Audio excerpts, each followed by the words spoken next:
everybody, and welcome to Living Plant-Based with Rosie. Today we're going to make a delicious chili, 3-bean chili, and we're going to start off with a 16-ounce bag of pinto beans, and I used half of that bag, and a 16-ounce bag of black beans, I used half of that bag, and a 12-ounce bag of red kidney beans, and I used half of that bag. So these are just the small bags that you find in the grocery store, and I just grabbed the most popular beans that most of us eat. So putting that aside, what I did last night, I cleaned the beans and made sure there weren't any little tiny rocks in it. And what I mean by rocks is like little dirt rocks that form in the beans, so you have to kind of go through them really quick and make sure there's none. I rinsed them with warm water a couple of times.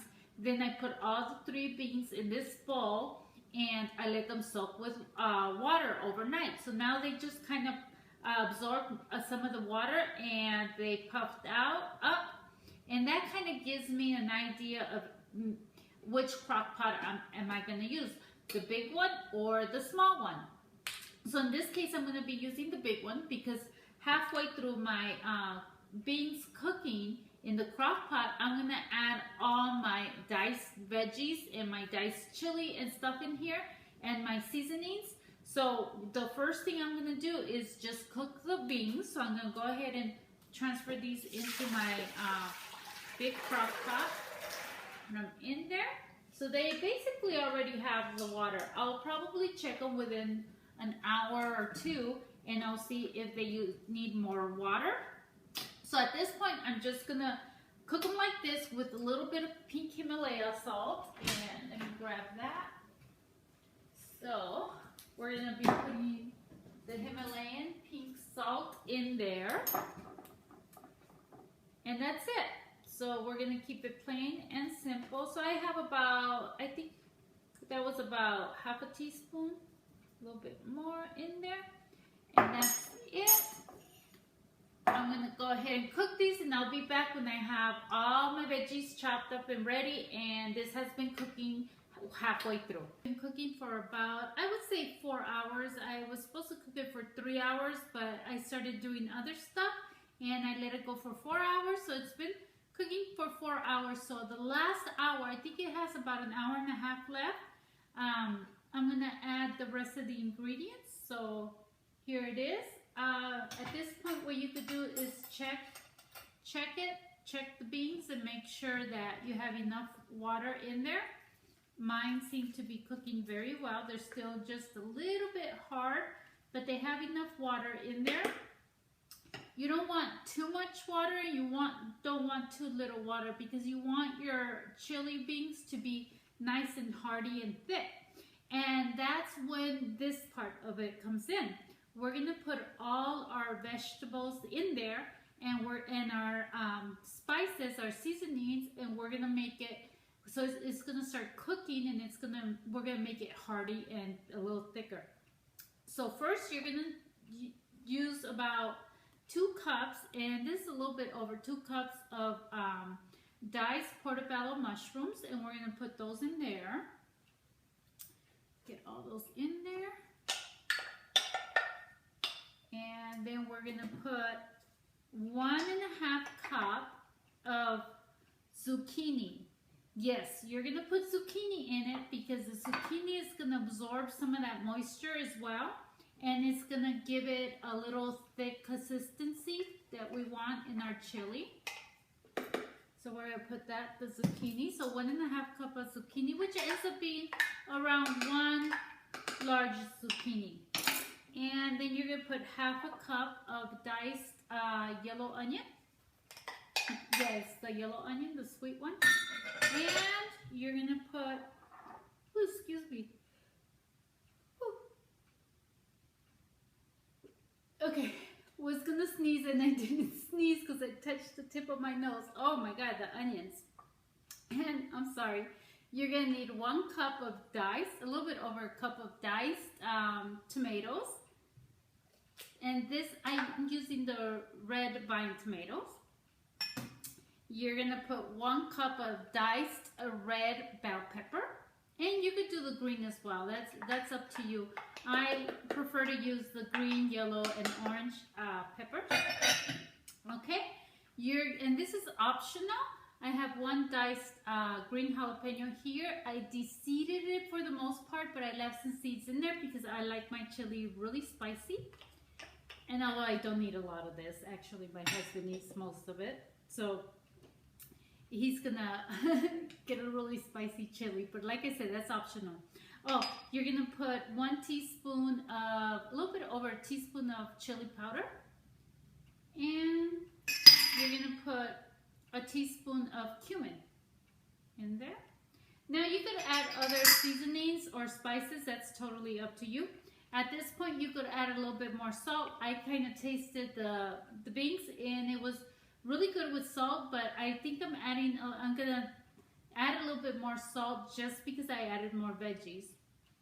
Excuse the lighting in here, you guys. It's a little bit later in the evening, and as the evening falls in, the light starts going down, the natural light. Okay, so I don't know. I'm gonna try to tip it a little bit. So there you see all the veggies in there. So what I'm gonna do, I'm gonna mix this up really good, and I'm gonna incorporate all those delicious vegetables in the chili. And oh, this looks so good, you guys, and it smells so good too.